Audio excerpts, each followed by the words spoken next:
అప్పు కళ్యాణ్ కోసం రాజకావ్య ఇంకా పోలీస్ స్టేషన్‌కి వెళ్లి కేసు కొట్టివేయమని అడుగుతారు. లేదు సార్ కొట్టివేయడానికి వీల్లేదు. ఎందుకంటే అమ్మాయికి పెట్టిన కేసు బలంగా ఉంది కాబట్టి కారణాలు బలంగా ఉన్నాయి.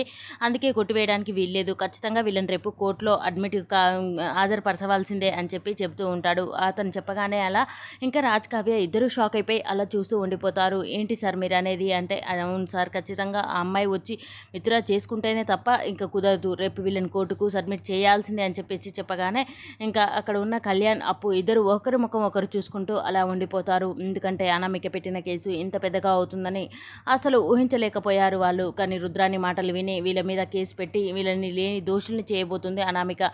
ఇక్కడ కనకం మాత్రం దుగ్గిరాల వారింటికి వచ్చి, ఈ దుగ్గిరాల ఫ్యామిలీ నా కూతురికి ఏం న్యాయం చేయబోతుందో ఈనాడు, ఇంకా ఏం ఏం తీర్పు ఇవ్వబోతుందో చూస్తాను. ఎందుకంటే ఈ తల్లి గుండెల్లో రగులుతున్న బాధని ఎలా ఆర్పుతుందో చూస్తాను. ఒకవేళ కనుక నా కూతురికి ఏమైనా అన్యాయం జరిగిందే అనుకో, నేనేంటో చూపిస్తాను అని చెప్పేసి ఆ ఇంట్లో ఇంకా రచ్చరచ్చ చేస్తూ ఉంటుంది కనకం. చేసి ఇంకా నా కూతురికి న్యాయం జరిగే వరకు నేను ఇక్కడి నుంచి ఎక్కడికి వెళ్ళను అని చెప్పేసి శబ్దం చేస్తూ ఉంటుంది. కానీ ఆ ఇంట్లో ఒక్కరు కూడా మాట్లాడకుండా సైలెంట్గా ఉండిపోతారు.